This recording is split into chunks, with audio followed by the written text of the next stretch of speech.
حضرت عیسیٰ علیہ السلام کا معجزہ۔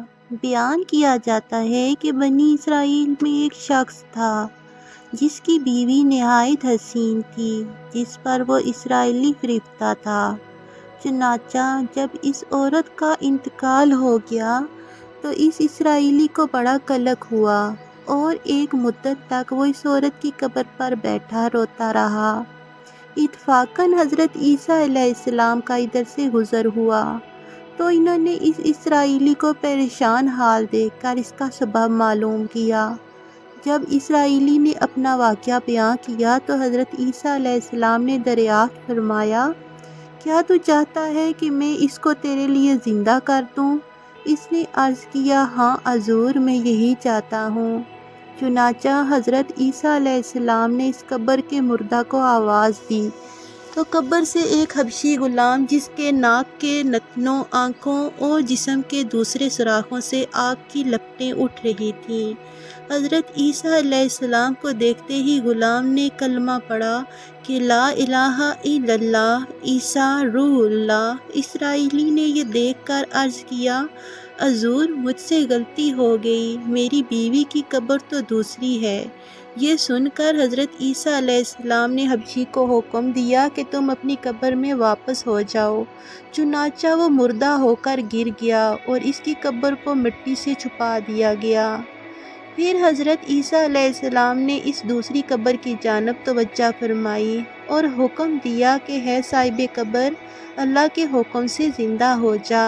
چنانچہ قبر پھٹی اور اس سے ایک عورت سر سے گرد جاڑتی ہوئی باہر آ گئی، جس کو دیکھ کر اسرائیلی بولا، یا روح اللہ، میری بیوی یہی ہے۔ عیسیٰ علیہ السلام کے حکم سے وہ اسرائیلی اپنی بیوی کو امرا لے کر واپس ہونے لگا، مگر عرصہ سے جاگا ہوا تھا، اس لیے اس پر نیند کا غلبہ ہو گیا اور اس نے بیوی سے کہا، تیری قبر پر گریہ و زاری اور بیداری نے مجھے ہلاک کر دیا ہے، اس لیے میں چاہتا ہوں کچھ دیر آرام کر لوں۔ بیوی کہنے لگی، ہاں، آپ آرام کر لیجئے۔ چنانچہ وہ اسرائیلی بیوی کے زانوں پر سر رکھ کر سو گیا۔ اتنے میں ایک گھوڑے پر سوار ایک شہزادے کا ادھر سے گزر ہوا جو اپنے زمانے کا یکتا حسین تھا، جس کو دیکھ کر شہزادی از خود فریفتہ ہو گئی اور اس کا دل قابو میں نہ رہا۔ اس نے شوہر کا سر زانوں سے نیچے رکھا اور فرط محبت و غلبہ و عشق سے مجبور ہو کر شہزادے کے سامنے جا کھڑی ہوئی۔ ادھر جیسے ہی شہزادے کی نظر اس پر پڑی، وہ بھی اس کو دیکھ کر اس پر فریفتہ ہو گیا اور عورت کی خواہش پر اس کو اپنے گھوڑے پر بٹھا کر لے گیا۔ چنانچہ اس کے شوہر نے بیدار ہو کر جب اپنی بیوی کو نہ پایا تو پریشان ہوا اور اس کے ملنے کی تدبیر سوچنے لگا۔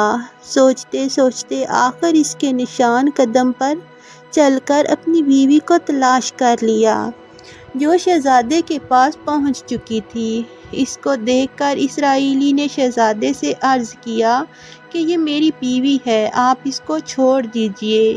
ابھی شہزادہ کچھ کہنے بھی نہ پایا تھا کہ اس عورت نے کہا، میں تیری بیوی نہیں ہوں بلکہ شہزادے کی لونڈی ہوں۔ یہ سن کر شہزادے نے اسرائیلی سے کہا کہ مجھ سے میری لونڈی کو لینا چاہتا ہے۔ اس نے کہا، خدا کی قسم، یہ میری بیوی ہے جس کو میرے سردار حضرت عیسیٰ علیہ السلام نے مرنے کے بعد دوبارہ زندہ کیا ہے۔ ابھی یہ گفتگو ہو رہی تھی کہ اتفاقاً حضرت عیسیٰ علیہ السلام بھی وہاں تشریف لے آئے، جن کو دیکھ کر اسرائیلی کہنے لگا، یا روح اللہ، کیا یہ میری وہ بیوی نہیں ہے جس کو آپ نے میرے لیے زندہ کیا ہے؟ حضرت عیسیٰ علیہ السلام نے فرمایا کہ ہاں، یہ وہی ہے۔ یہ سن کر عورت کہنے لگی، یا روح اللہ، یہ شخص جھوٹا ہے، میں تو اس شہزادے کی لونڈی ہوں۔ حضرت عیسیٰ علیہ السلام نے فرمایا، کیا تو وہ عورت نہیں جس کو میں نے اللہ تعالیٰ کے حکم سے زندہ کیا ہے؟ عورت نے کہا یا رسول اللہ باخدا میں وہ نہیں ہوں۔ اس کے بعد حضرت عیسیٰ علیہ السلام نے فرمایا جو جان خدا کے حکم سے میں نے تجھے دی ہے اس کو واپس کر دے۔ یہ سنتے ہی وہ عورت پھر مردہ ہو کر گر پڑی اور حضرت عیسیٰ علیہ السلام فرمانے لگے کہ جو شخص ایسے آدمی کو دیکھنا چاہے جو کافر مرا تھا وہ زندہ ہو کر ایمان لایا تو وہ اس حبشی غلام کو دیکھ لے جو پھر ایمان کی حالت میں مرا، اور جو کوئی ایسے شخص کو دیکھنا چاہتا ہے جو مومن مرا تھا پھر اللہ نے اس کو زندہ کیا اور وہ کافر ہو کر حالت کفر میں مر گیا تو وہ اس عورت کو دیکھ لے۔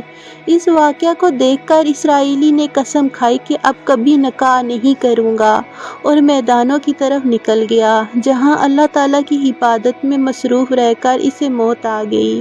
اللہ تعالیٰ اس پر رحم فرمائے۔ بحوالہ حکایات الصالحین۔ اس واقعہ سے یہ سبق حاصل ہوتا ہے کہ نبی اور رسول کے اقرار و انکار کا نتیجہ اس حکایت سے ظاہر ہوتا ہے، اور سبق ملتا ہے کہ کامیابی اپنے نبی صلی اللہ علیہ وآلہ وسلم کی اطاعت و محبت سے ہی مل سکتی ہے۔ چنانچہ ہمیں بھی چاہیے کہ ہر حال میں اپنے نبی صلی اللہ علیہ وآلہ وسلم کی اطاعت کو سامنے رکھیں، چاہے دل مانے یا نہ مانے، لیکن نبی کریم صلی اللہ علیہ وآلہ وسلم کے طریقوں کو لازمی اپنایا جائے۔ اللہ تعالیٰ اس واقعہ سے سبق حاصل کر کے عمل کرنے کی توفیق سب کو عطا فرمائے، آمین یا رب العالمین۔ اگر آپ کو میری ویڈیو سننا اچھی لگی ہے تو میرے چینل کو سبسکرائب کریں اور میری ویڈیو کو لائک کریں۔ شکریہ۔